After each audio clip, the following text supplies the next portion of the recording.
Oh, you damn right. The good news and the bad news. Good news, there's tons of great college football stuff to talk about today.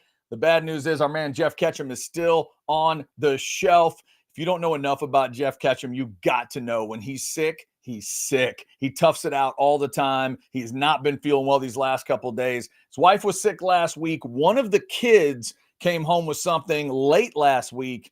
And my theory, at least, is that, it came, how it is. The kids go to school, they bring something back, and then a parent ends up with it. I think that's what Ketch is dealing with today. So I'm Chad Hastings. I'll be flying solo with you guys. We got Portal to talk about. Sark had a press conference today to get ready for Texas-Clemson. There is a lot to get into. And right away, somebody was throwing in this kind of a question. Did Singleton commit to Ole Miss? On 3 has Singleton going to Auburn. Somebody else says running back and tight end for the Longhorns. Don't worry, Singleton will be a part of the discussion. There's another offensive guy I think the Longhorns need to be thinking about. But most importantly, Longhorn fans, you got a couple more Portal presents under that Christmas tree. Let's start with Portal Combat.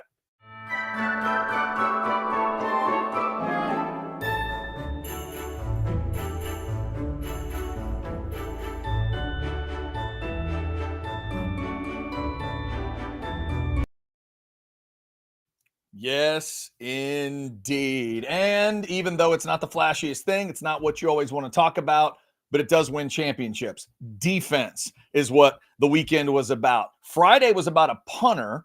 We talked about Bo Meester from Utah and the fact that Texas punt game just has to get better. It's down to 126 in net punting going into the game against Clemson. Bo Meester's a badass. When you consider that he's like 3rd or 4th all time on Utah's list in some key categories, and they've had 2 guys win 3 Ray Guy awards, including a back-to-back, that tells you something. But the 2 defensive guys, we talked about them on the way to the weekend. Both of them ended up picking Texas. First off in the SEC, Brad Spence, the talented linebacker from Arkansas, 6'2", 228. The stats were 55 tackles, 4.5 sacks this year. And it's a homecoming of sorts, Klein Forrest. So it's a Texas kid that's coming back, not quite a Andrew Makuba coming back to, coming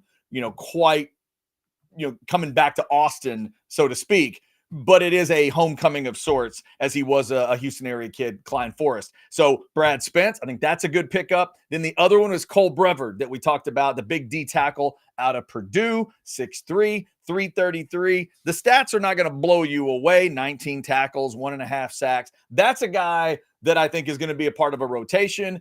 That's not somebody that's going to just blow your mind, right? That's not like last year with a Walter Nolan at D tackle. Not quite that guy. Brevard, maybe he'll prove me wrong and be a star. I don't quite think that's what that guy is. So I don't know that anything that Texas has done would be considered flashy yet, but I got 2 things you could do today offensively that would certainly be flashy. By the way, Michael says, Chad, you got to bring back the get over here. Maybe you could do an evil Santa ho, ho, ho to keep it festive. Now, there is the other option. Blake did make us an option with the get over here at the end, kind of the Willie Nelson get over here. We could try that one.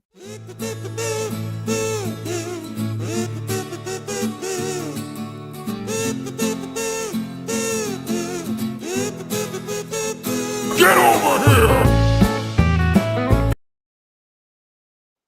Kind of scares me every time. Yeah. So we could do that.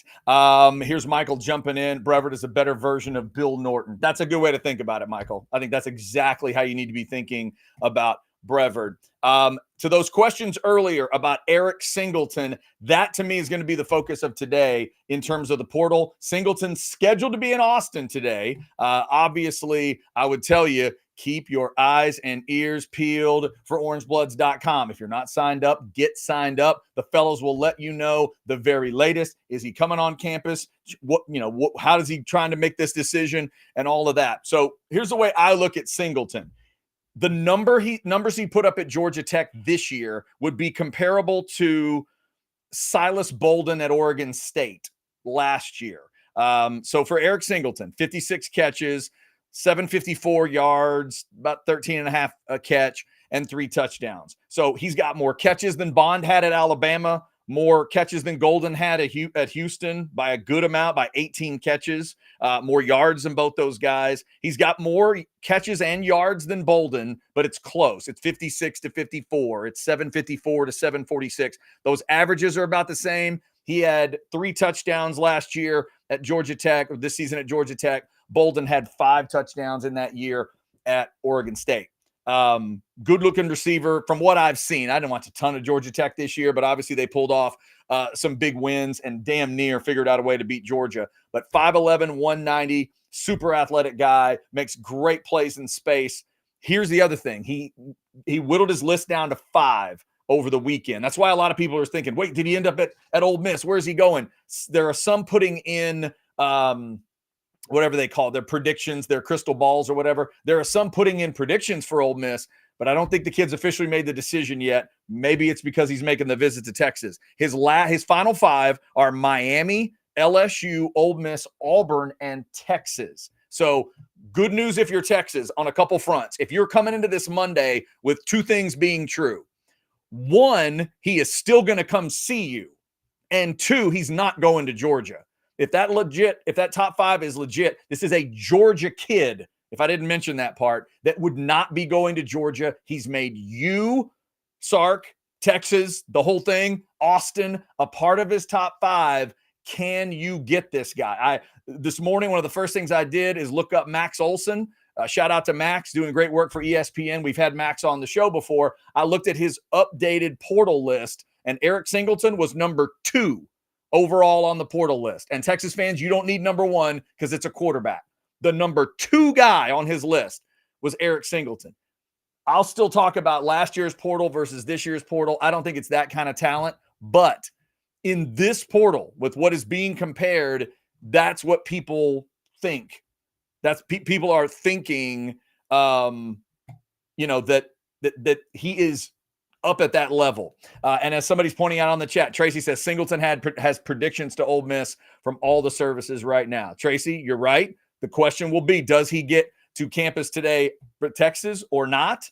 Somebody else pointing out the speed, 10-3, bigger and faster than Bolden. He's what Sark wants to take the top off the defense. Yes, Michael, that's right. That's a good point. The numbers would compare, but yeah, player to player, you're absolutely right. Singleton, a little more size there.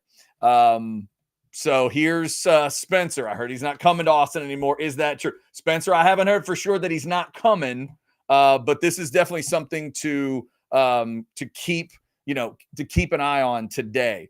If it were me, I'm just telling you, my crazy Christmas list, if I was a Longhorn fan today, is I want Singleton and I want that Purdue tight end. And I believe he did come in over the weekend, but also the report that as of yesterday, Max Klare was also visiting A&M. I thought that was interesting because that's 2 completely different arguments that Max Klare is about to hear, or that he heard, I should say over the weekend. We do the show here called House Divided, and we will pay attention to both sides. I'm interested at what's the argument Klare would want. What does he want to hear? Because if you look at stats, it's pretty clear. If you're going to say, like, what did Gunnar Helm do for Texas? What did Trey Watson do for A&M? Put both of those things in front of Max Klare. And hey, who do you want to be? 49 catches for Helm, 18 for Watson, 611 yards for Helm, 238 for Watson, 5 touchdowns for Helm, only 1 for Trey Watson. Trey Watson made a great play for A&M in the Notre Dame game. And then from that point to the end of the year, it was moments. There were moments. So A&M would have to make the argument, we have an idea. We just need the guy to fulfill the idea. Texas's argument is, we've got the idea and we had the guy, but he's leaving. But hey, look what we did for him. We can do the same thing for you. Those are the 2 guys I'd want. And to me, if you're Texas and you want to feel like Texas and you want to feel like a badass, go ahead and make this kind of splash now. Go ahead and make the splash with a receiver and a tight end. You got the defense, but again, unless you can get up to that super high level of last year's defensive guys, you're not going to get noticed very much. But these 2 guys can help you in a couple areas. You got young receiver talent coming back. I don't think you need 3 in the portal again. I don't know if they need to go that deep into the portal, but Singleton could really help you out. And Klare could be, I'm not saying he's Gunnar Helm, because Helm's turned into a pretty big time freak, but those numbers are, there's some comparable numbers there. Somebody compared his numbers to JT Sanders.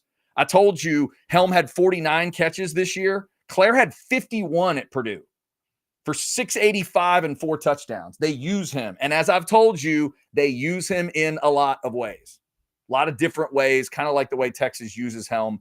It at least, it makes sense to me. Spencer's asking a great question. Does Golden stay for one more year? Spencer, that's an awesome question. I'm looking at the receiving list today. Obviously, Wingo comes back. You look for him to take a step. DeAndre Moore, with what he showed you this year, he probably goes ahead and takes a step. And then does one of the two, I guess it's one of the three new receivers, the guys in the 25 class, does one of those guys, French, Lockett, or what's his name, Hutchinson.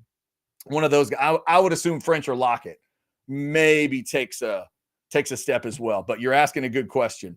I would assume that Drew is right, that the stocks, that I'm assuming Golden's gone. But maybe he decides he wants to come back and be even more of a focus. Nick, it's a wonderful question. Great question, because he was at Georgia Tech, not as high profile a place, but just, again, looking at the comparable numbers, I think he could be an impact guy at Texas. And you look, and also it's what company are you keeping here? Miami's interested. He was in Miami yesterday, I believe, taking a visit. LSU wants him.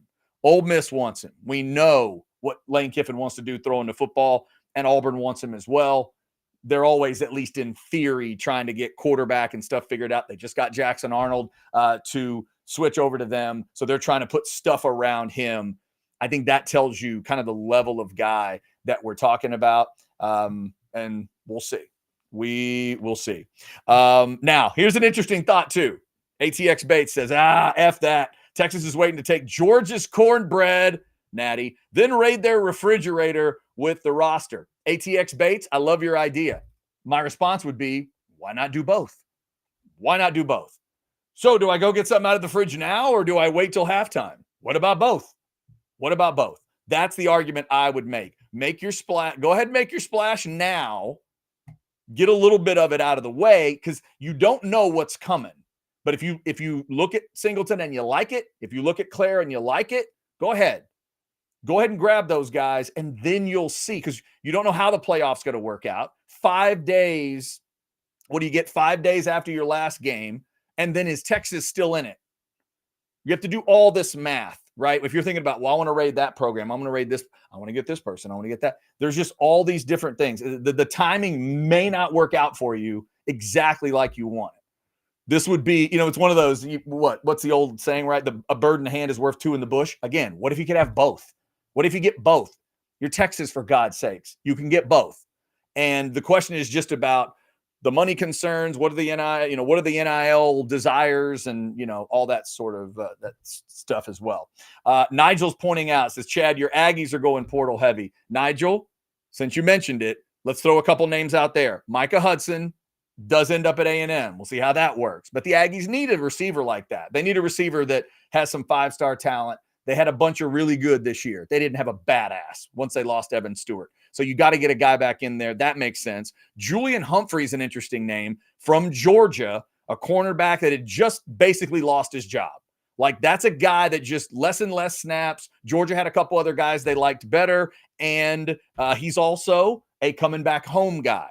He is a Clear Lake kid, Houston area. So much like the Brad Spence thing, it's coming from another SEC team, but coming back closer to home. And if you watch that Aggie pass defense this year, they need some help. They need some help. They've given up stuff. It's a different discussion than what Texas is dealing with. Aggies did not cover on the back end anywhere near what the other side was. They're not near as good as what Texas is doing. Obviously, Texas got the Thorpe Award winner and all that. ATX Bates also throwing in. Also, congrats, Chad. Your Aggies are the best program at getting wide receiver prospects, Micah Hudson, and then burying their talents. How dare you, ATX Bates? How dare you? You have no idea that is going to happen. Micah Hudson, after Evan Stewart, what could go wrong? How dare you? You know what? How dare you? With a dynamic ass coach like Elko, who always says the right things in press conferences, and Colin Klein, who calls the most dynamic plays in college football. How dare you? How dare you? All right. Let's grab a couple of chats here. First off, Ernest throwing in last year's Portal Combat theme was way better. Ernest, hey, appreciate it. We're trying some new things out. Again, Cat's not a metal guy. Trying some new things. We'll figure, we'll get it figured out. We'll get, get a good landing spot. Plus, I may just pull in the new metal when Blake, did at some point as well. We got multiple choices for you, but we appreciate the love for the old one. All right, let's see. Hang on. Binks taking me way off topic. Hall of Helmet suggestion. CFP helmet should be on that 6th shelf to your right. Bama, Michigan column. Okay. You think all the we could do that. 6. It's true. We don't have 6 matchups set, but I get what you're saying. Could do that. Yeah. All the playoffs that had to go up here. Since Texas had their own spot, decided we would just go playoffs on this side. Thank you for the suggestion, Binks. I do get I'll get bored from time to time, so I may have to take your advice there. If you want to throw me a super chat, it will go right to the top of the list. So a lot of portal stuff, but obviously the game is also of importance this week. A little Texas-Clemson. Let's remind you, you want to come watch these two guys get after it? You want to watch 2 Texas quarterback studs fighting in Austin for a trip to the quarterfinals? Come watch it with us if you're not going to DKR. TCH Social Austin. Those specials will start at 2 o'clock this week. $1 draft, $2 jellyfish. And I got something special for you. When it comes to the beer. I'll get to that in a second. But just want to remind you, this beautiful location is waiting for you. 183 and Anderson Mill. Got the Bad Beat Bacon for you. So come on out and see us at TCH Social Austin. Here's what I'm going to do for you. One of our great chatters, Big Cheddar, threw a 20 spot at me in an outsider show and said, hey, here's 20 of those drafts for the first 20 people that ask about it at TCH Social. So I ran an experiment. I showed up with $21 bills. Nobody asked. So I thought, you know what? I'm going to save this for the possible playoff. So here's what we're going to do. You just find me at TCH Social, and all you have to do to get $1 for a free $1 draft. This is starting at 2 o'clock when the special starts. Starting at 2, all you have to do is find me and give me a Stella, and I'll give you the $1. Since Stella's on the list for the $1 draft, just put that one in your pocket for Saturday. Come see us and check it out. And remember, if you're an NFL fan, don't worry. We're going to have you covered on that one too. In fact, they've got multiple screens. You know what else we'll do for you? I would assume they have the channel. I'll throw those high school playoffs on for you too. How about that? High school championship games, Vandergrift fans, Vipers, need a place to come watch the game? We'll check the Vipers out. Westlake fans, you're following them. Just come on out. I think I'm going to live at TCH Social Austin all day on Saturday, starting with the 11 a.m. playoff kick. Then there's a noon NFL game. Then you got 3, Texas and Clemson. 3:30 is Steelers and Ravens. Jason Sukamel and my wife and other Steelers fans are going to be there for that. Then you got the night games. Night playoff game at 7, and it wouldn't be a night NFL game. And a night high school game. Westlake playing at 6 or 7 o'clock up at Jerry World. Come see us. It's going to be a lot of fun on Saturday. All right. Let's see. Hold on. Good question here from Drew. Is the special only available at the Austin location? Just saw Dallas has a location. Yes, Drew. The drink specials are an Orange Blood special. They only do it for us, and they only do it at TCH Social Austin during that time period. An hour before kick, all the way until an hour after the game. That's how long those drink specials last. $1 draft, $2 jellyfish. Thank you for checking on that. Oh, Nick. Yes, sir. Is jellyfish the electric jellyfish from Pine House? It is. It absolutely is. Good clarification, though, Nick. There's no way I would let them sneak some inferior beer that just happened to have the word jellyfish in there. Yes, it is the famous Pine House Electric Jellyfish, the IPA that saved the day in 2015. It will change your life. If you love IPAs, have a jellyfish. If you don't like IPAs, have a jellyfish. You'll both be impressed. I promise. Nick, thank you. And come on out. It is an incredible price. Yep, Big Cheddar, it's true. It's true. I just chilled out and waited. I decided to wait. I'll be a little more active this time. But I didn't want to go walking around, I wasn't going to go walking around with ones and do the fake version. I wanted to see if it would be real. And, nobody stepped up. We'll get it. We got a playoff edition, though. Just come scream Stella at me, and we'll get you $1 for that deal. All right. We do have no super chats right now. So if you want to throw me one, we can certainly do that. Again, the portal discussion is, I think, the biggest part of it today, with you hope Eric Singleton in town today, but I don't know. When you consider that there are multiple sources out there that are leaning towards Ole Miss, you just wonder what you're hearing about what Lane Kiffin was able to pull off this weekend. And even though the kid ends up at South Beach, see, here's the thing. Remember what Ketch always tells you, what we always tell you about the portal. It needs to happen quickly, and you can't let them get to another campus. So to me, Lane Kiffin not getting the announcement and that kid getting to South Beach yesterday, that's not good news for him. By the normal theory, that would not be good news. And it could be great news for Sark if he can just get the kid on campus today.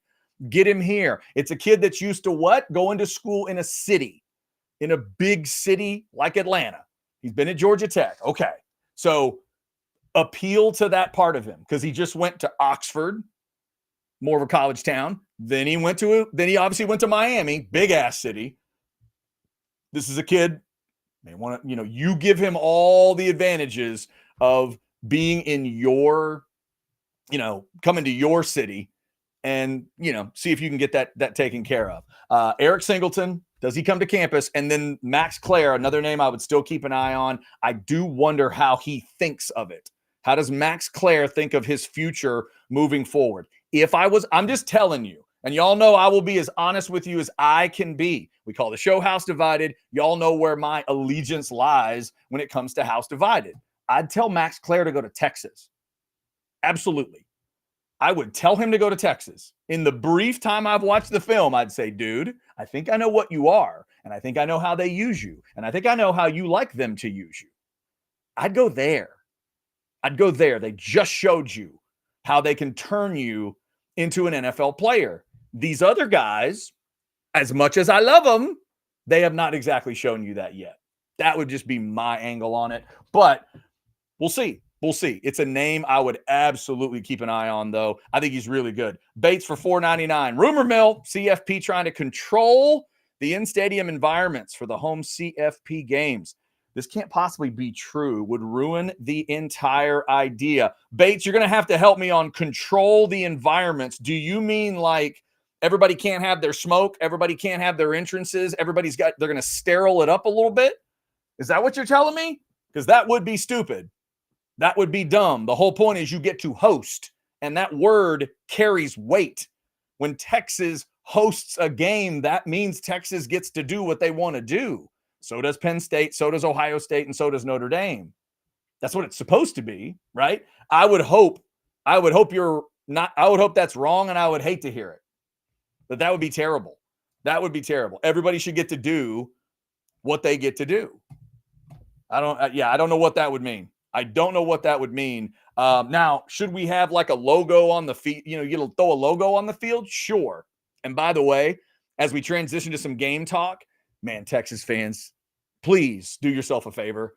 You don't have to listen to the whole thing, but go find the Sark press conference today, because he's just sitting there in front of that football logo. Oh my God. I mean, if you're a fan, be flipping out today. The football CFP logo, it was behind him. It was everywhere. I don't even think there was a Longhorn logo in the shot, except on his sweatshirt. Like, he had a cool black sweatshirt. It had the CFP logo right here. It had the Nike logo right here, and it had a Texas helmet in the bottom. It was awesome. Looked incredible. But yeah, Bates, I hope you're not hearing. I hope you're hearing wrong things on that. That makes no sense to me. Hopefully it is hopefully that is not the case in terms of home games. They're going to let Texas do their stuff, I would assume. All right, we'll get into the Sark presser coming up because I think there's some important things to note there. He was asked about injured players. Get you an update on that as well. Before I do that, let's see how you're breathing. Sinus and snoring specialists. They're the reason I breathe better and I feel better. And it is wintertime, technically, but you know how the weather can get crazy. Those allergies will mess with you. Get rid of them for good. That's what I did back in 2017. That's when I had the first procedure with sinus and snoring specialists. They take you, they send you home rather with a sleep test, see where those numbers are, and then they work to get those numbers where they need to be. It's exactly what they did with me. I love the process. I love the fact that they got rid of my allergies for good.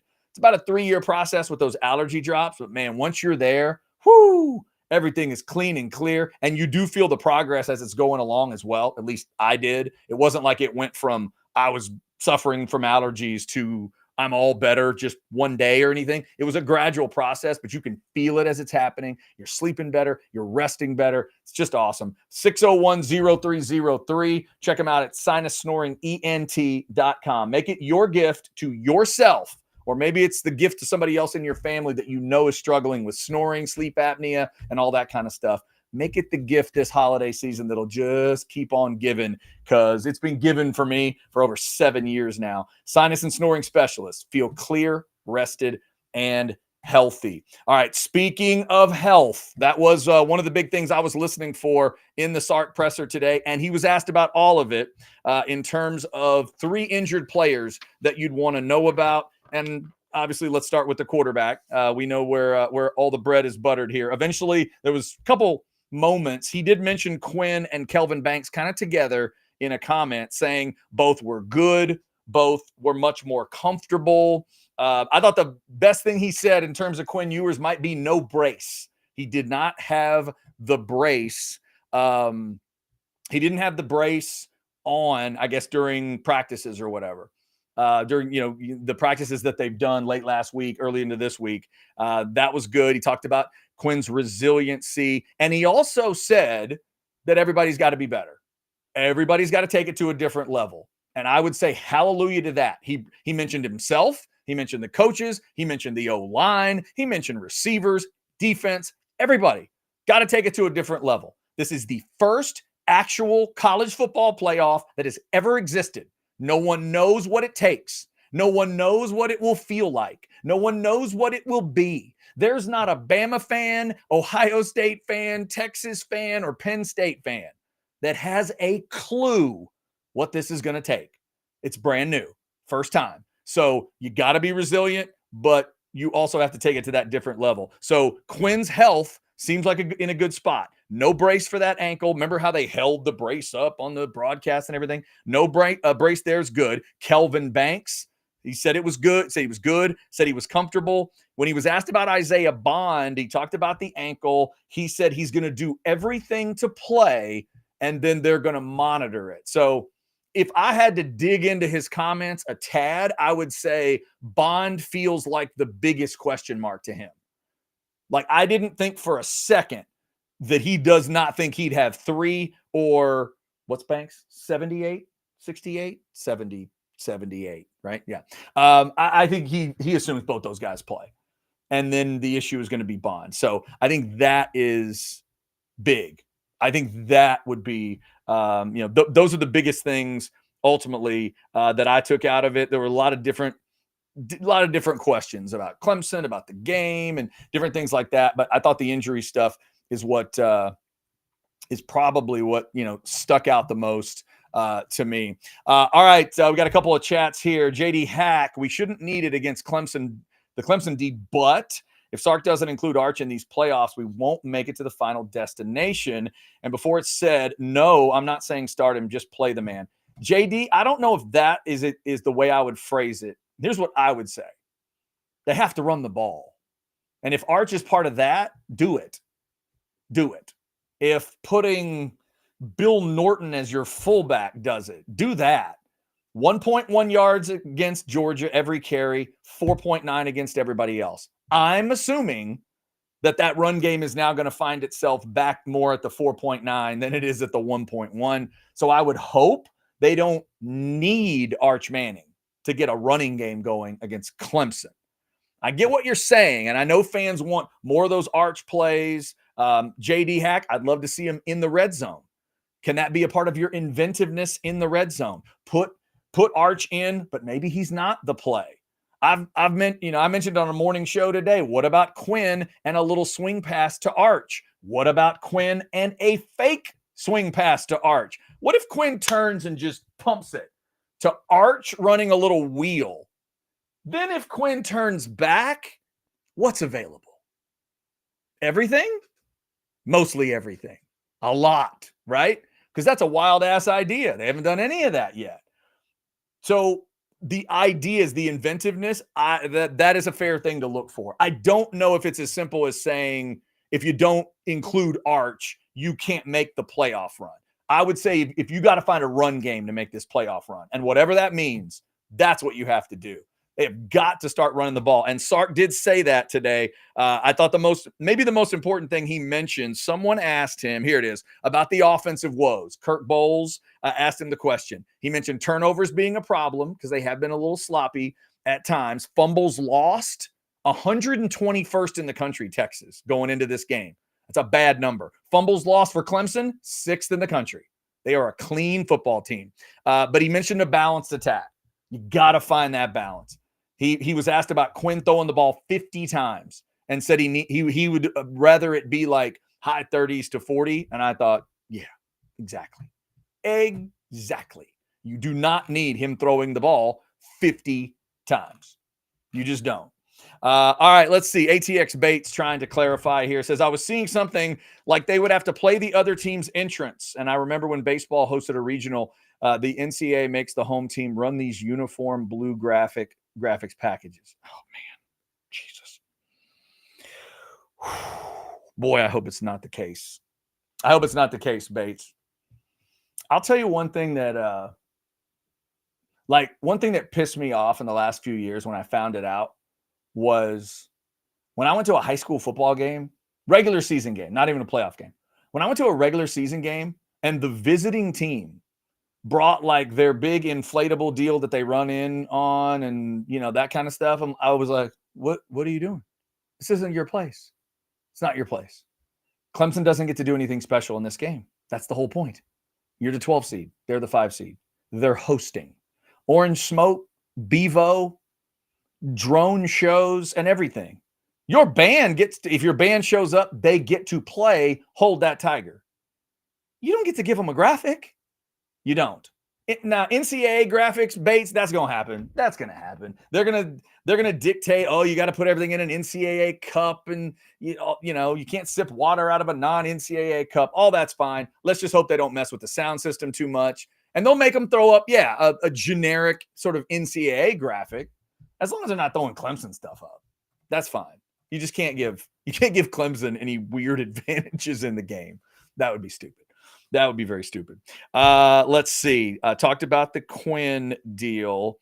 So overall, also, just in case you're wondering as a fan, he was asked if he's discussed the NFL with Quinn. He says he hasn't, and he hasn't discussed it with anybody, that he just tells guys to play it out and then wait through. But if you haven't heard that latest, this morning I was on with Anwar doing the morning show, and Anwar said you can put the idea of Quinn Ewers transferring to another school out of your mind, and he's going to be in the NFL next year. Going to be in the NFL. Most teams are putting him in that 3 to 4 slot right now in terms of a quarterback. Nick says, Chad, you're exposing Sark's secret play. I don't know. I've just always wondered. Put them out there together. Who cares? The whole point is to freak the defense out. Freak them out. Freak them out. I think when a fan thinks of 2 quarterbacks, they always think of it as, okay, snap it to one, and he turns and he throws that long down the line of scrimmage pass to the other guy. And then that guy either throws it back to the original quarterback or he throws it downfield. I think that's what we think of naturally. But all I think of when I think of Quinn is how effortlessly he throws that swing route. He throws it perfectly. I would have him throw it to as many people as I could think of. Anybody. Hell, I said it to Anwar today. Here's what I'd do. Here's the play. Put Arch Manning in the game. Have him set right to the left of Quinn Ewers. Have Wisner right. Run a 21 personnel play with those two as your backs. Arch Manning is your running back on that play, right? And Juan Davis is the tight end. Run a fake wheel to the left to Arch Manning and then turn back and throw to Juan Davis. Not even Dabo will be covering him. He will walk into the end zone. Run that play from about the 12-yard line. Tell me it's not scoring. Come on. There's your red zone play. Right there. Right there. There it is. All right. If you want to throw me anything super chat-wise, it will go right to the top of the list. Texas getting ready for Clemson. The portal open and active. Again, Texas gets 2 defensive players. Now, do you look at the offensive side of the ball? I haven't seen. If y'all see Eric Singleton make his choice while I'm doing this, let me know. Doing a solo show, I can't see everything there, right? I can't see everything. Come on, Banks. Banks. What do you mean Arch can't catch? The ball went between his legs. Went under. That's funny. Well done. Well done. Well done. I like it. I like it. Arch Manning RB1. That's all I'm saying. Get inventive. Get inventive. Get clever. Get clever. All right. So yeah. It's going to be interesting. We could do this. Good idea. Yep. Scott's got the idea. Just leave a fake playbook on the field near the Clemson team during warmups. There it is. Really nice, Clark. Really nice. It is going to happen. So Eric Singleton may or may not make his decision today. That's a guy I think Texas needs to go after. And then if Texas really does like Max Klare, and you know he went to A&M yesterday, man, would I make that argument hard to Max Klare. If that's all he's considering, drill in on that. Be like, wait, hold on, stop. You came to see us and you went to see them, as in those 2 teams that met in College Station. Did you see that game, Max? Do we need to walk you back through what happened there? Have you seen what our 85 did this year? Did you see what we did with Gunnar Helm? Can you even name A&M's tight end? Come on. Come on. Trey Watson, you're right. They probably gave it to you on a card so you'd know it. That dude caught 18 balls this year. 18. Our guy caught 49 and 5 touchdowns. You want to be that guy? Because you kind of remind us of that guy. And we'll put you in all kinds of crazy situations like we do our guy. What are they going to do? What did Colin Klein tell you he's going to do on the biggest play of the game with you in the game? What did he say? That's right. Run up the middle. That's what he said. I would be all over Max Klare if I'm Texas. And I liked him. Obviously, you got to like the kid. If you met the kid and something didn't work, it's not going to I've heard things over the weekend of, I don't know if it's going to work. Doesn't seem like it's going to happen. I don't know. I'd chase after it, man. I would chase after it. Craig's got an idea. Ooh, this would be comfy, Craig. A 53-13. Whew. Dabo's presser after that would be wild. This one from Bates. Let Dabo accidentally listen to Sark calling plays via helmet communication, but it plays calls from the previous games. It's a good idea. Could do that. I think that would technically be cheating, but yeah, there you are. There you are. Here we go. Teta has a better idea. Chad, you are not seeing the big picture. This is how you solve the offense and red zone issues. Get Justice Haynes and Braylon Russell to add to Trey Wisner and Cedric Baxter for Arch next year. Okay, well, see, Teta, you're talking about next year. I'm talking about I'm trying to figure out red zone Saturday when those big moments come up. A, you'd like it to be a touchdown over a field goal just cause, and B, your field goal kicker hasn't been great and you haven't been helping him out either. 2 misses against Georgia. One of them was preceded by a penalty you can't have, and the other one was preceded by a sack you can't have. So, I don't know. I'm just trying to get that offense into the end zone this year. That might be a good idea. Banks, Call back T Sweat to be the RB1 in the red zone. Did you see that stiff arm? Banks, I did. Let's give credit and to two former Longhorns. Number one, let's start with the positive. T Sweat, that was pretty cool. T Sweat grabbed that football and he went to mowing. He went to stomping, and that stiff arm was awesome. Now on the opposite side, to AD Mitchell, I hate that you had to be a part of that trick play. I hate that you had to be that part of that trick play. Y'all need to rework that one a little bit. That was tough. But Big T Sweat, that was awesome. And also the fact that they let T Sweat tell Kelvin Banks that he won the Outland. They let him be the one to tell him. I like those kind of things when you got when you got a back-to-back at a school like that. It's very, very cool. All right. So Texas and Clemson getting ready. I give you a thought on Clemson. I did rewatch the game against SMU. Give you some thoughts on them. Let me give you a thought on AV consultations right now. You may have been watching, NFL action. You've been watching some early playoff stuff, early bowl games or whatever. But you're about to watch the playoff for the first time in college football, and maybe you have the setup and maybe you don't. Make sure you have the right setup. When we go to TCH Social Austin, each of the screens up on that wall are 55 inches big. 55. You have that at the house? Need to go bigger? Do you want to make it where you could have like a 4x1 on your wall? You could make it 4 screens, or you could make it one big screen. Yeah, they could do that for you as well. You want a screen in the mirror in your bathroom like at Pluckers? They can do that too. You want something you could project onto the side of your house or onto a big screen outside? Yeah, they can do that too. You have a badass outside like kitchen area where you love to spend time out on a porch or a deck, and you just need a great screen where everybody could watch football. They can do that for you as well. They've done it since 1988. They are the best. 255-8678 is their number, or go to avconsultations.com. Texas and Clemson, 3 o'clock kick on Saturday, in case you don't know. I rewatched Dabo will be calling Tyler in the third quarter. I rewatched Clemson and SMU.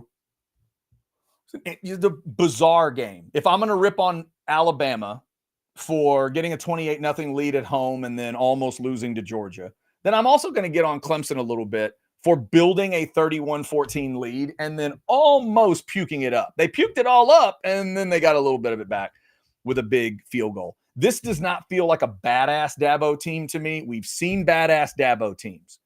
And yes, he beat Bama twice for national titles. They are as legit as national titles get. It's just when you think of all those badasses, their guys now are just a tick down.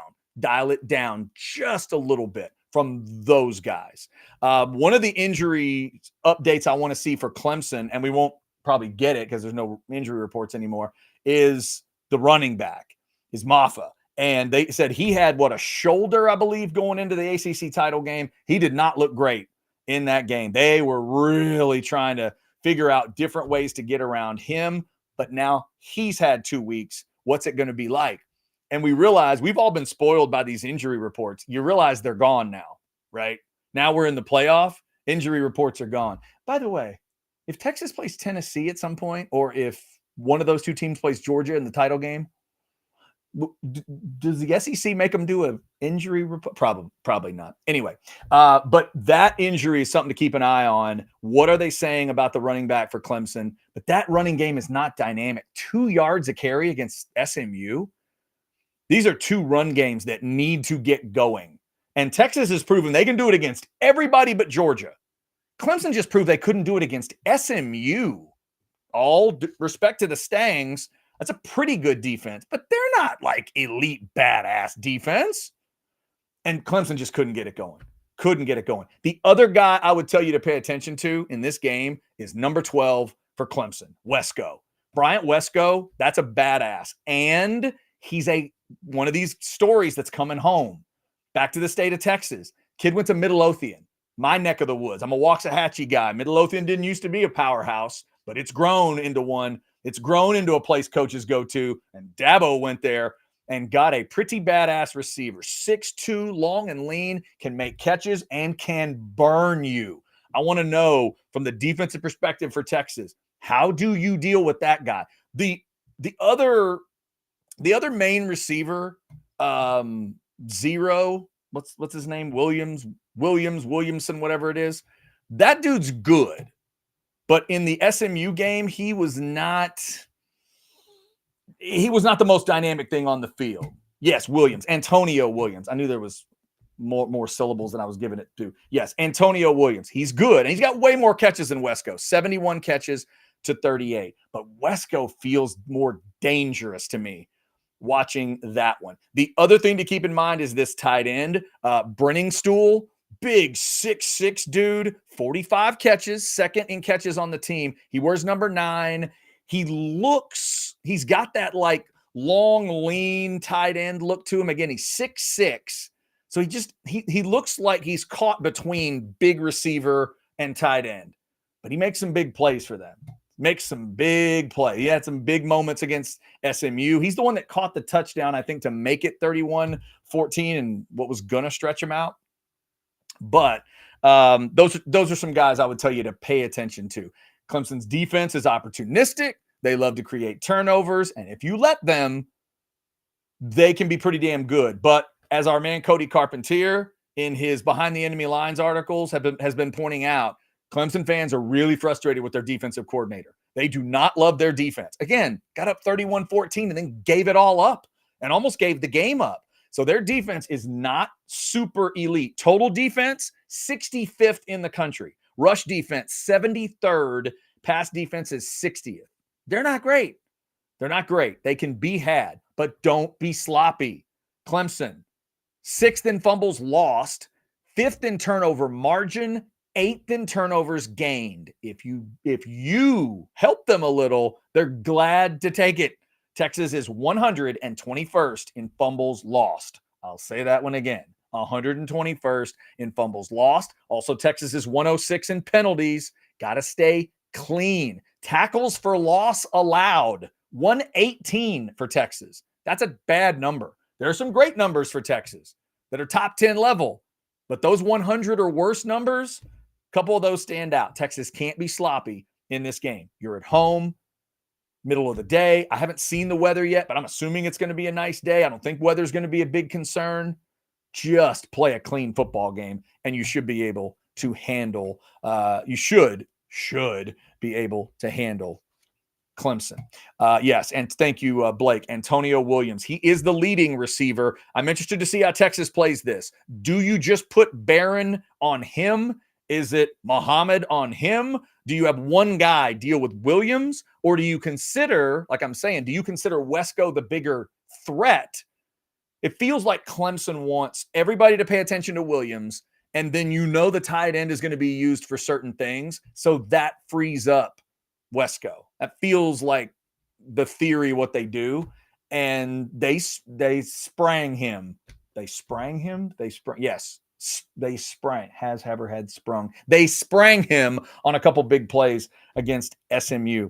But I will also admit to you, I've had to kind of study up on Clemson quickly. They lost me early on in the year. When Georgia whipped them, I thought, well, okay, you got to show me that you matter at some point. Then they lose that game to Louisville, and I think, that's it. We don't have to worry about Clemson. And then they've crawled their way back in. So I've had to kind of getting to figure out, been trying to figure out what's going on. All right. I do like this prediction. And JD Hack, if we could get this guaranteed, I would love to discuss this type of football game. And I would love to see the Dabo presser if this happened. 100-0. What's that halftime score? I mean, you could just easily say 50, but wouldn't it be great if it was like 17-0 at the half? And then Texas really got it rolling. Had a big third quarter. That would be awesome. Never seen that one. The most my eyes have seen in a college game was the, Jack Party, Jerry Glanville stuff. The Houston, SMU, all that mess. Yeah, that stuff. Party ripping up SMU. 95-21, something like that. That's the most I've ever seen. That's good, though. I like it. All right. There is another chat that came in that I wanted to get to. Before we do that, let me thank you. Over 630 of you in the Specs chat. Lisa's going to tell you about Specs, and then we're going to get back into this NCAA thing because I'm kind of concerned. Lisa. No matter what you're needing, Specs same-day delivery can save the day with our Specs app or online shopping. From world-class wines to hard-to-find spirits and craft beers to gourmet foods, delicious snacks, and spectacular sweets. It's Specs. I get the weird feeling that this is the thing that's going to piss me off most about this game, and I really hope Texas handles their business in a big way because of it. JD Hack saying, wow, NCAA really is making adjustments to home teams' unnecessary advantages. That's just bonkers. The Ags can have speakers next to our benches, but we can't do business as usual. Pathetic. JD, I totally agree. I don't understand. I'm going to need to, this is not an aspect of the game I'd even thought about. And I'm glad you brought it up. And I'm glad ATX Bates brought it up. ATX Bates is one of the guys that, in fact, ATX Bates has been to every watch party we've done at TCH Social Austin. He's fun to talk to for a lot of reasons, but ATX Bates is a band guy. He's been in bands before and been a part of like you could tell he's really into the inner workings of that. And because of it, he's into the show part of, of the game. And the fact that we get, supposedly, the pageantry of college football in a playoff game, well, that's why it's interesting. That's why it's cool. Otherwise, why let them host? That doesn't make any sense. It doesn't make any sense. But here's the thing that just crossed my mind, and it's terrifying. This is terrifying what I'm about to say. What if the NCAA is looking at Texas and Notre Dame and the other two hosting these playoff games the same way they look at Dayton hosting the play-in, the same way they look at Boise hosting a round of the NCAA basketball tournament?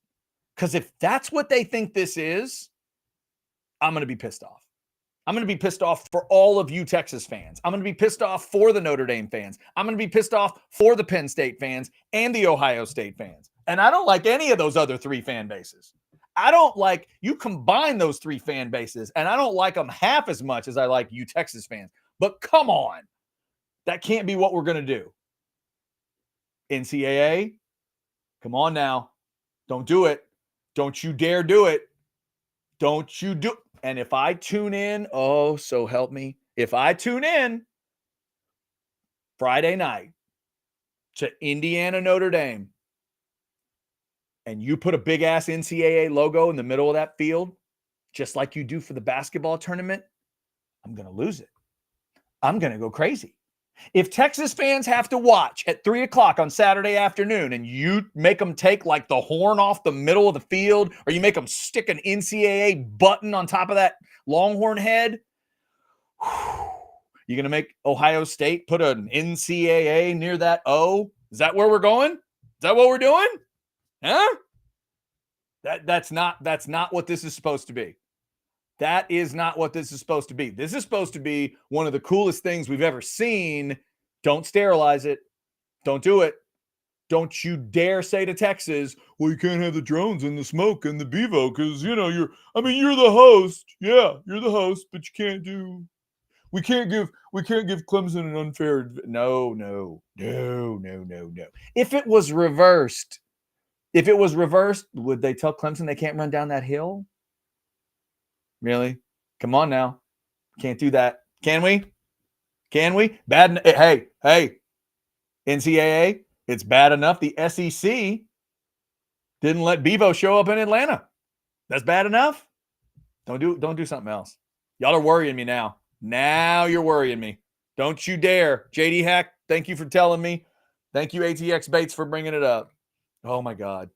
That's not going to be good. Not going to be good. Going to try to put it out of my brain. Going to try to pretend like that's not a real thing. Going to pretend like this is not a real thing. JD, it sounds like, though, there's information out there. JD Hack found some. ATX Bates found some. If you guys would like to tell me where you're finding it, I would love to read up on it. Wow. Yeah. Daniel says, yes, that's exactly the analogy. Chad, I had an issue with my tickets And the response I got was, this is a CFP event and Texas is merely the host. Whew. Yeah, that's not a good indicator. That is not a good indicator. We'll have to get word back from those of you that end up going to the game to see what it is like. At the very least, now I have to ask a stupid question. Texas does still get their home locker room, right? Right? Clemson still has to go to the visitors' locker room. I mean, Texas is the higher seed, right? Right? Okay, make sure you get it right. Make sure you get it right. Here's a good question, too. Tej throwing in, why is the game on HBO TNT and not ESPN or ABC? Tej, that's a great question. I saw that. Both these first two games, well, actually, I think it's the Saturday games. The first two Saturday games, I'll double check this, but they are the TNT and Max, I believe is the way it works. Let me double check this. So the Notre Dame game is ABC. And then, yeah, it's the two games on Saturday, the Penn State and Texas hosting. Those two games are on TNT and Max. And then you go back to ABC, ESPN for the night.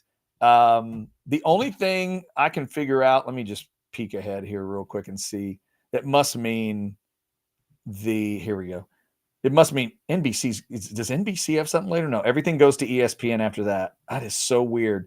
Yeah, I don't know. I don't know what part of what contract did that, where TNT and Max get a couple games, but it's just those two games. Everything else is ABC or ESPN. So I don't know.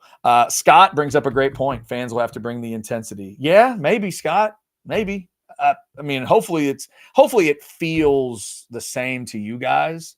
I mean, that's what it needs to feel like. It needs to feel like a damn home game. That's the whole point. One of the things I used to love about the NCAA basketball tournament was, and realize they would always make sure that the team, see, here's the difference.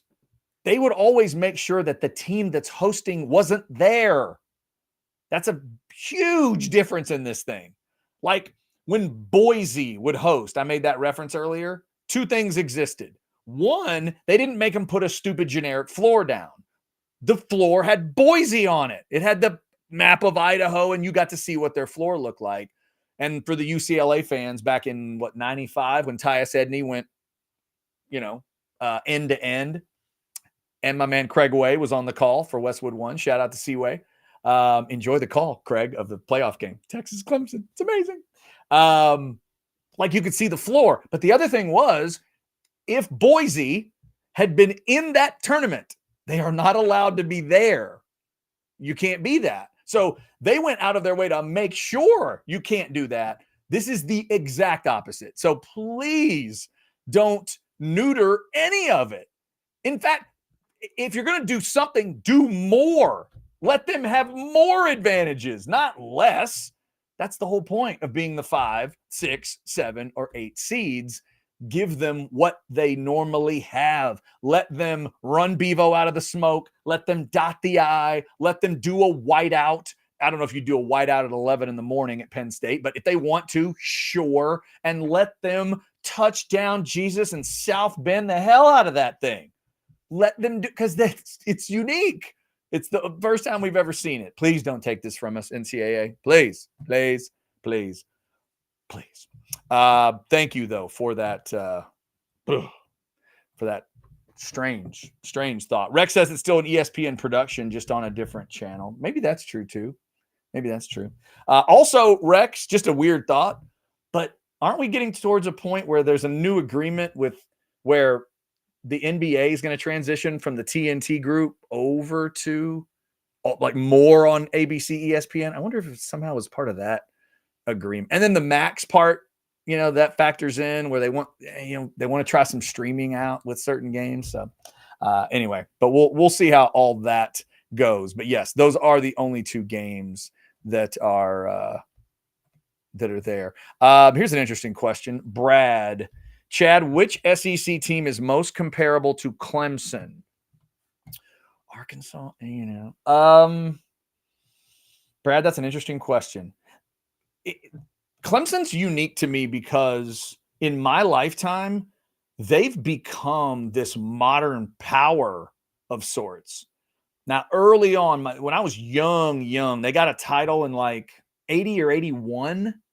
I think it's when it happened. The coach is like, is it Tommy Ford? I believe was the name. So they got a title back then. So like way more recently than like certainly an A&M. And I'd have to go back when Arkansas's last title was. Has Arkansas had one since, what was that? Since Jerry and Jimmy? They have, right? There's been maybe at least one. But I mean, that was Jerry and Jimmy was like 61. So more recent there.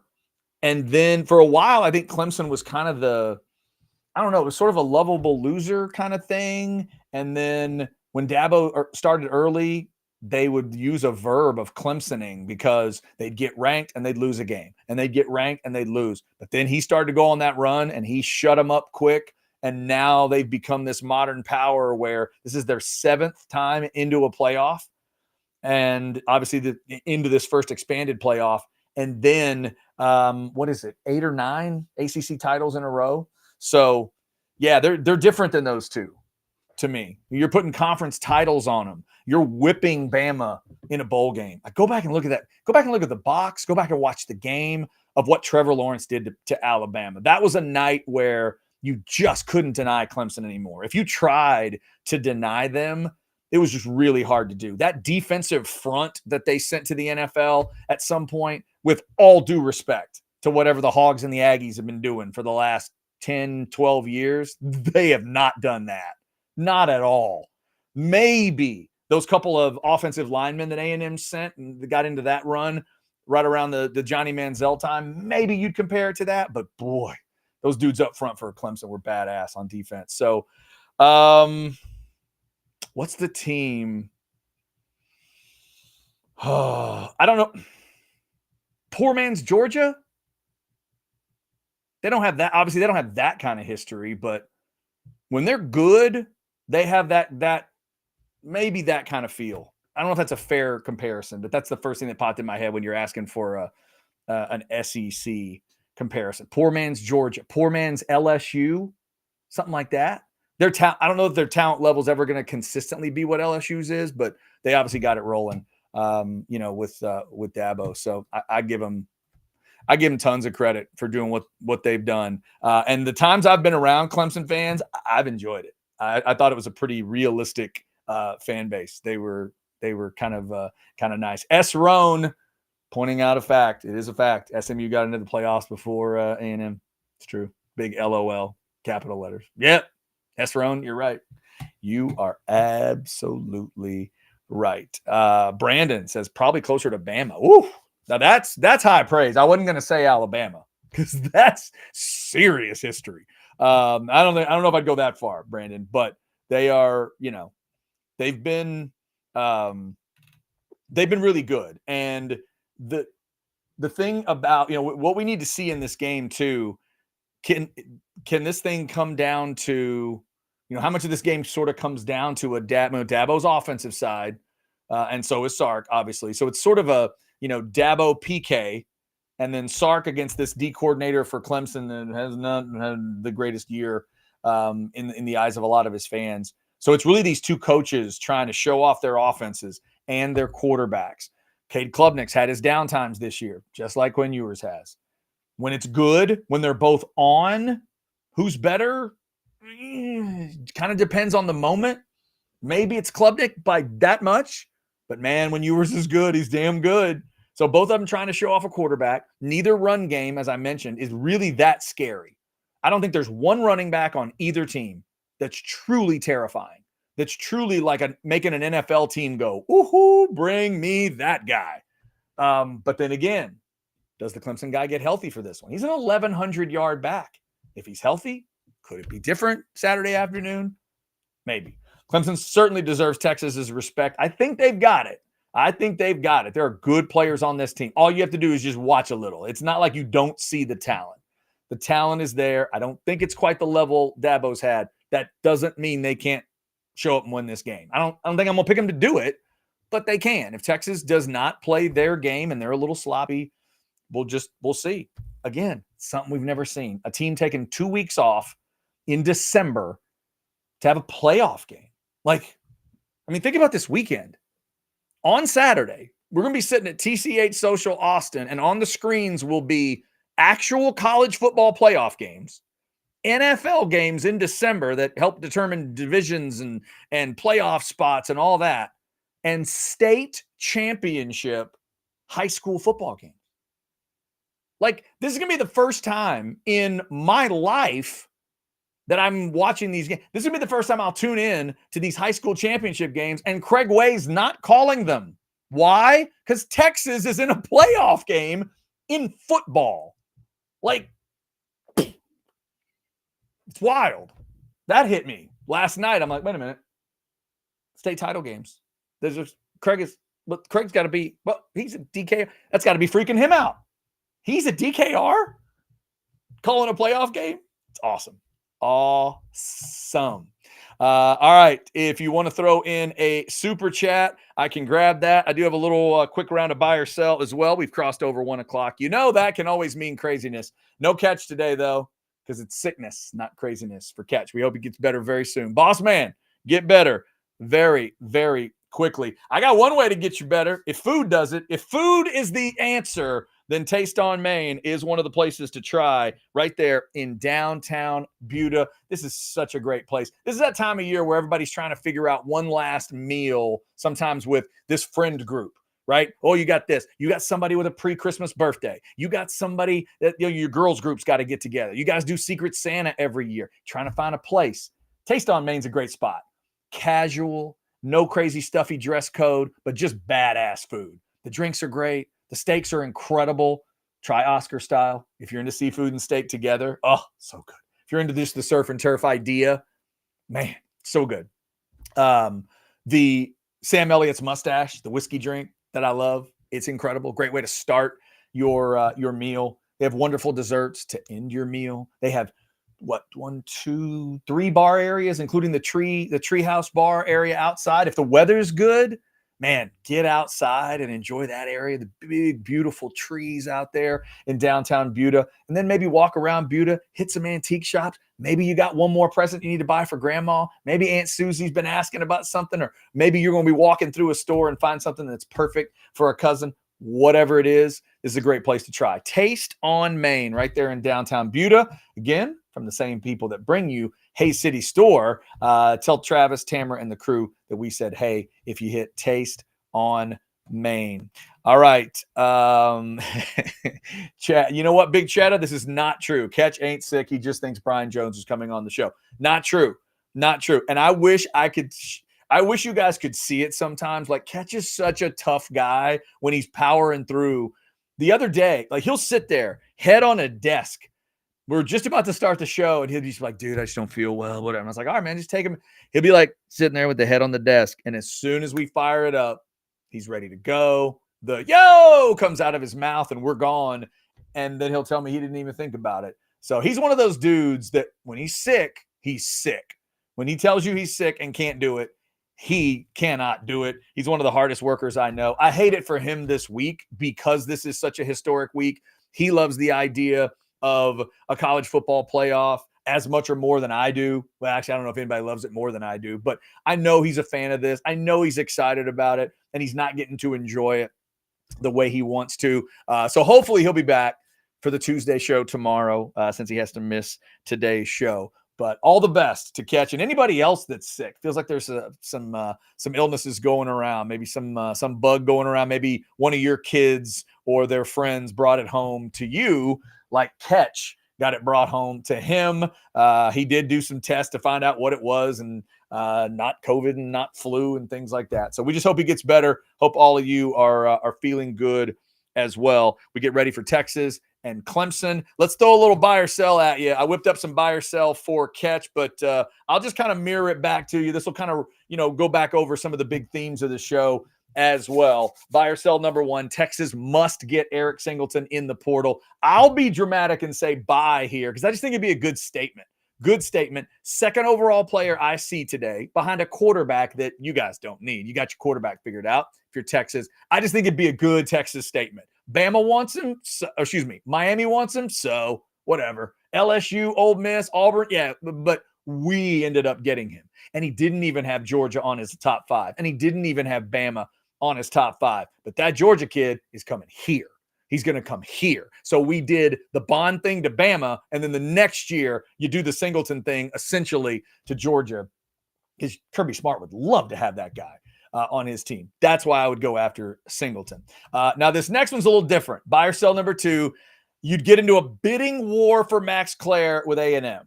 This is a sell for me. Bidding war? No. But I would fully explain it to him. Stay on the kid, fully explain your ideas, and I'd maybe take one swing above the Aggies, unless the number's dumb. If the Aggies pick a number that you would just never hit, well, okay, don't go above that. But let's say the Aggies get a little aggressive, and if you're Texas, your reaction is just to kind of smile at it and go, yeah, we could go. Yeah. Tell them we'll go 100,000 above that. Not my money, obviously, but you know what I mean? Yeah, we'll go a little above that. Maybe do that one time. But then after that, wish the kid well. Say, hey, I hope they use you the way they say they're going to use you. You know what? Hey, we've laid it out for you. And then you got to let it go. I would not go out of my mind for a tight end. I'm not going to be that old school where I would tell you to just break the bank on a tight end. But I do think between those two schools, Klare would make a lot more sense. Make a lot more sense for Texas. Do I hope he ends up at A&M? Sure. I can't lose. It's either the team I cover all the time or it's my team.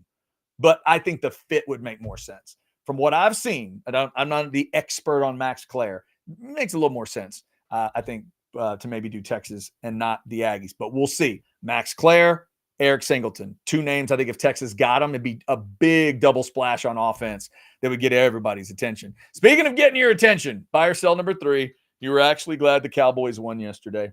I know some of you will sell this. I have to buy. I'm an old man that still loves his teams. I don't care what prize picks I've got going. I don't care what bets, pick 'em games, draft pick. I don't care about all that stuff. When my team plays, I want my team to win every time. I've even tried to root against it, and I can't. And oh, by the way, I did have a couple of prize picks hits that did involve the Cowboys this weekend. So that was actually nice. But yes, I was glad. I was glad the Cowboys won. I'm not like Ketch and trying to root for them to lose so they can get a better draft pick. If they happen to do that, it's one thing. I can't root for it to happen. That doesn't make sense. Buy or sell number 4. You got Texas winning easy versus Clemson. Now, we had a 53-13 and a 100-0 prediction on this show. I don't have it like that. But whatever you would consider 17, that's kind of what I'm cooking up. I think it's Texas by 17. 3 scores. Yeah, 3 scores. One of them's a field goal.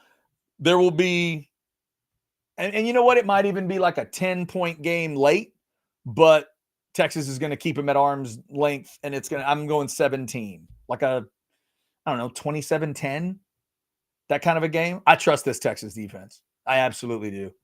I don't think Clemson gets that much. I think the number to win this game for Texas, it's weird to say it, 11 sounds dorky, but I'll say 14 may win it.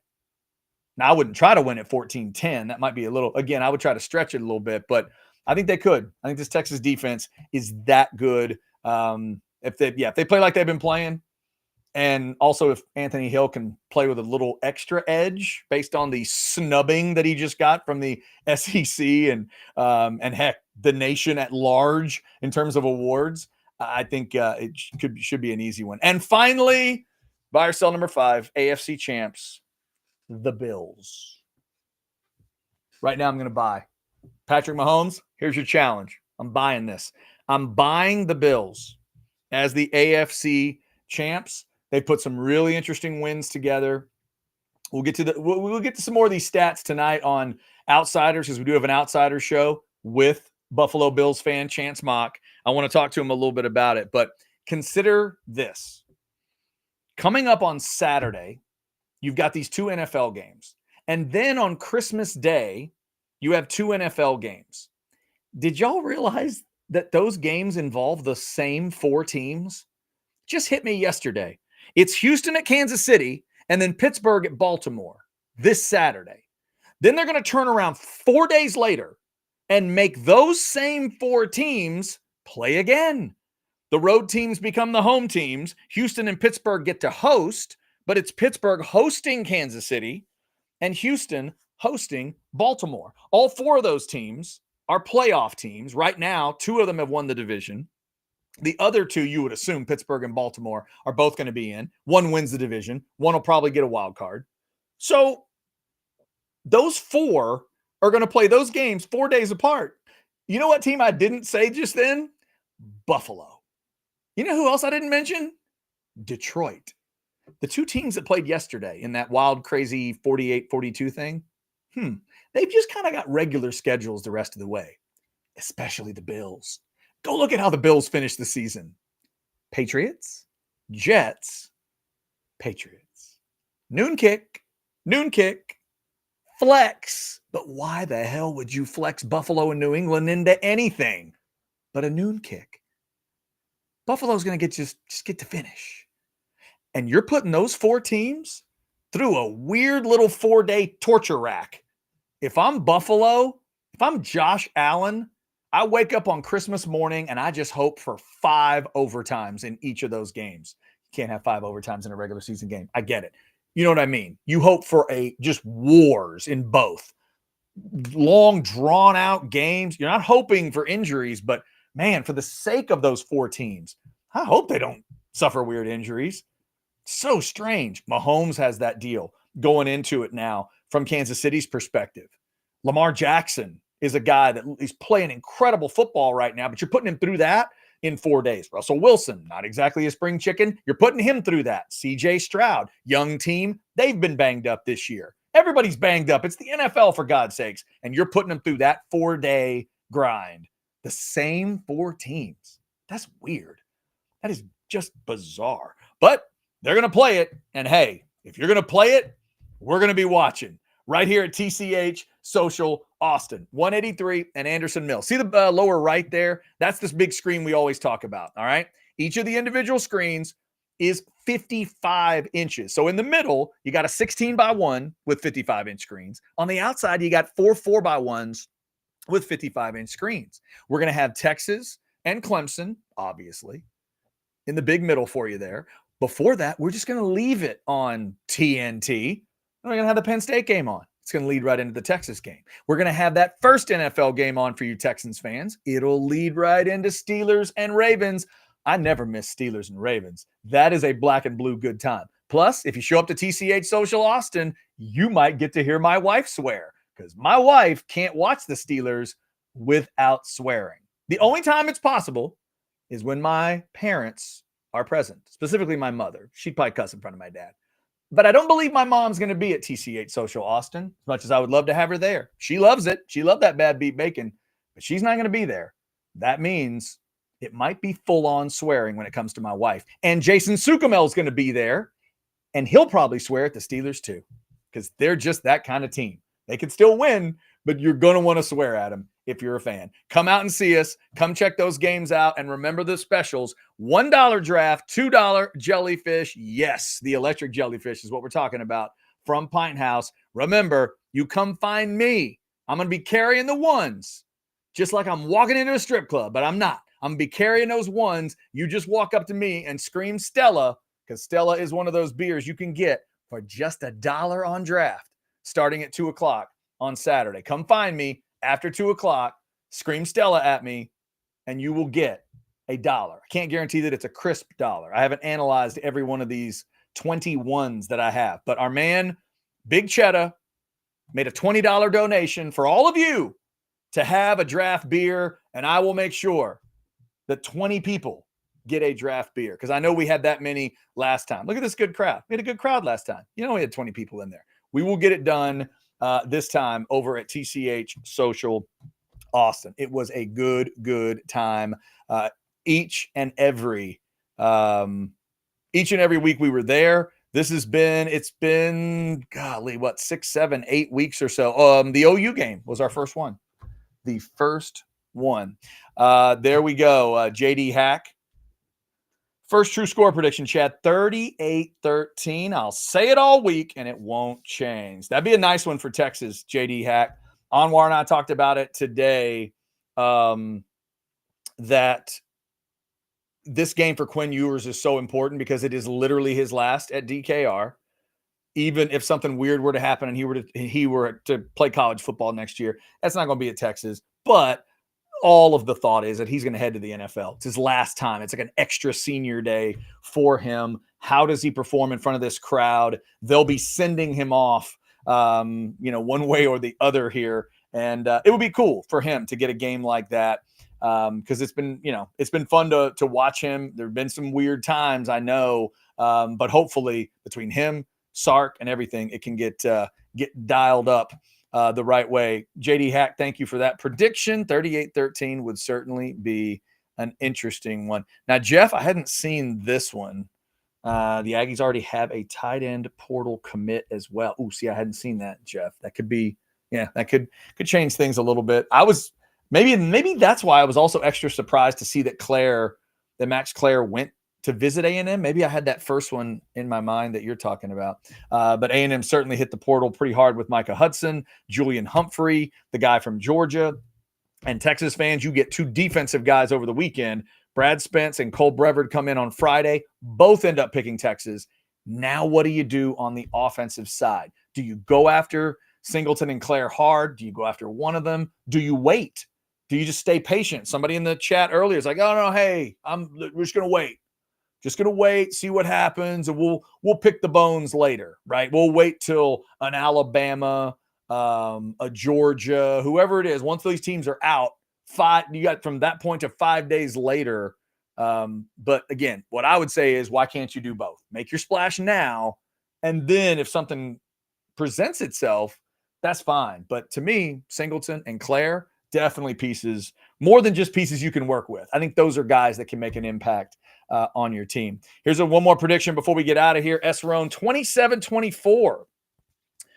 Texas gets out on top 21-7, but Clemson fights back in the third. Texas ices it in the fourth due to a Taft interception. Oh, I see what you're doing there, S-Roan. That's nice. That would be nice, wouldn't it? You're looking for a Westlake moment at the end. You want Cade Klubnik, drops back, and you want Taft to intercept the ball. And is there some kind of like Westlake hand sign that he could give him across the way to let him know? Yeah, there you go. That'd be nice. That would be nice. All right. So thank you for jumping in on the chat. And I'll be honest with you, Brian, I don't know about another D tackle. I've been focused on the offensive stuff today and then the defensive guys from the weekend. I don't know about the D tackle. What I would tell you, though, is check out orangebloods.com. Make sure you've got that all dialed up between Sukamel, Ketch, Zach, all the different guys at Orange Bloods that follow this stuff. Alex, Anwar, everybody's going to have a little intel here and there. And if the very latest is out there, if something is to be reported, they will get it. And again, the other thing to report today, good injury stuff. It seems like for Texas, feels like that 2 weeks is good rest time for Quinn, for Kelvin Banks, and maybe even for Isaiah Bond. It feels like Sark believes all three of them are going to be able to go. Bond, probably the shakiest, but it felt like he was confident about his left tackle and his quarterback. So that's got to be good news for you if you're a Texas fan going in. And then on the other side, we'll be paying attention to Maffa for Clemson. I think that's going to be the big thing. Phil Maffa, the 1,100-yard back, 5.2 a carry, 8 touchdowns, and he's a big dog. If you didn't watch that SMU game, man, 6'1", 230. That's a truck when he gets going, but you could tell he didn't feel right in the SMU game. I think it was a shoulder. When you got a big physical guy like that can't use his shoulder, doesn't feel like he's, himself, you could tell.